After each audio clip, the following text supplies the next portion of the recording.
I'm Amie Ceesay. This is FGM Media Network, and for those of you listening to us on Taranga FM 97.5, this is the Breaking the Silence Voices of FGM Survivors podcast here on FGM Media Network. This program is sponsored by Foundation for Women's Health Research and Development, Forward UK, and we are reaching out to people to talk to us about female genital mutilation, their FGM experiences, what they have on the law, and also their opinion regarding the health consequences of female genital mutilation in the Gambia. And today we are in Lower River region of the Gambia. We are here to talk to one of the students of the community health nurse here in Mansakonko. Hello. Hi Halima, how are you? Fine, thank you. What's your name? My name is Amie Ceesay. I live in Jarra. I am currently the chairperson of Jarra West District Youth Committee and a student in CHA, Community Health Nurse in Mansakonko. Amie, what can you tell us about the status of female genital mutilation in your community? Well, female genital mutilation in my community used to be rampant before in this community here. But then nowadays, I don't usually hear cases of female genital mutilation. Are you a survivor of FGM? No, I have not been undergone FGM. You didn't undergo female genital mutilation. Yeah. Have you seen or interacted with your fellow young ladies who underwent the practice? Of course I did. I met several people, and I have been even living with others who have undergone female genital mutilation. Yeah. What are their experiences? Well, one of them have a very difficult experience and is still now going through those challenges with herself, because there was one time I was sitting with her discussing about this case of FGMC.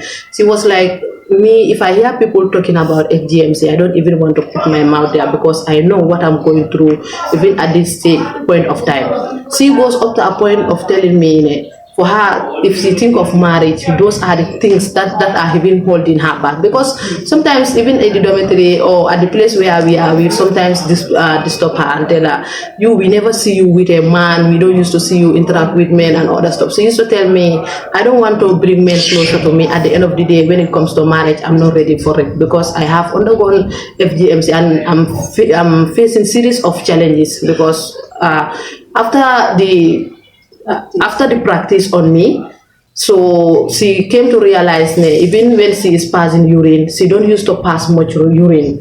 By then she was already a grown-up lady. So when she explained that to her mom also asked the grandma. So when they consulted the grandma about that, the grandma came to tell the mom that she undergo FGMC, because she was not staying with her mom. Since at her young age she was with the grandma at the village. So she said they took her to another woman, at least open the place for her so that she will be able to pass urine much. But then that experience is something that is traumatizing her even still now, because that day when she was talking to me, believe me, she was crying, honestly speaking. At your level, at the CHN, when you guys sit to talk about these issues, and at the community level, what do you advise each other? Well, when most of the time when we the girls are together, we sometimes have this thing. We sometimes have discussion on this female genital mutilation, because we have some topics that are related to this. Because I can even fully remember there was one time we were having evening classes within ourselves. So we raised up this topic. Others we are speaking on this side, others we are speaking on the other side. But then the advice that I have is, because we have a lot of people who have undergone FGM and they are living with series of challenges. So you being someone who don't have any challenges does not mean others are not having challenges. So the advice is for people to at least make more research to know, because they are students. So I think that making researches on them by themselves can help them to know more consequences about FGM and to know that there are others living with it. So we sometimes have that interactions within us, and I always advise them to make researches and tell them about the consequences of FGMC. Do you guys also talk about the law, the Women's Amendment Act 2015?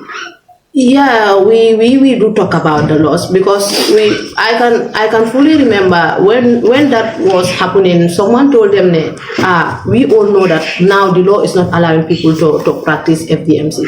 So we are if there is anything that is bound by law, we don't expect anybody to do it, even regardless of anything. Even if you think it is good, I don't think you should go in for it. So sometimes we have some discussion pertaining to that law. At the home level, when you sit with your siblings, when you sit with your family members, do you talk to them about female genital mutilation? Well, at my family level, I'm from a family that does not practice FGMC.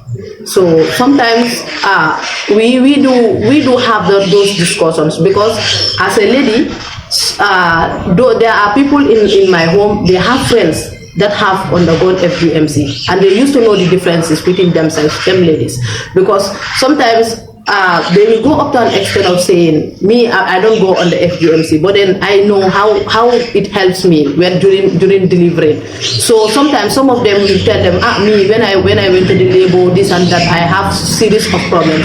So from that point, I used to at least interact with some of them at home to make them, at least to give them some points to advise their fellows when they are having those kind of discussions. Okay.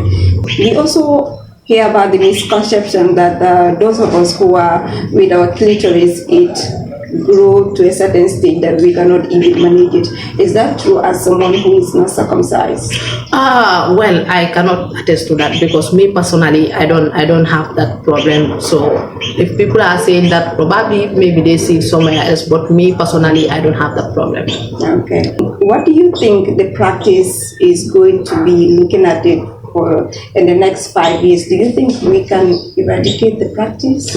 Well, from my side, I think we can eradicate the practice when we continue the advocacy, when we continue the interaction, and when we take that law seriously. Also, it will help more. But from my own perspective, I think 5 years to come, FGM will be able to eradicate it. You said that you came from a family that doesn't practice female genital mutilation, and your family are Muslims too. Yeah. That doesn't stop you from being Muslims, right? Yeah, we are Muslims. We do all the practices, but then we don't practice FGMC, and that does not make us not to be pure Muslims. We are doing what is required. So I don't think it is something that that if you don't practice it, it deprives you from being a Muslim. Thank you. You heard from Amie, and what she said is whether you practice FGM or not, you're still a Muslim. She's from a Muslim family, but they do not practice female genital mutilation. Thank you for watching. This is the CETAL Media Network, and you're also listening to Taranga FM. We are doing the FGM podcast called Breaking the Silence, Voices of FGM Survivors here in Lower River region of the Gambia. Thank you.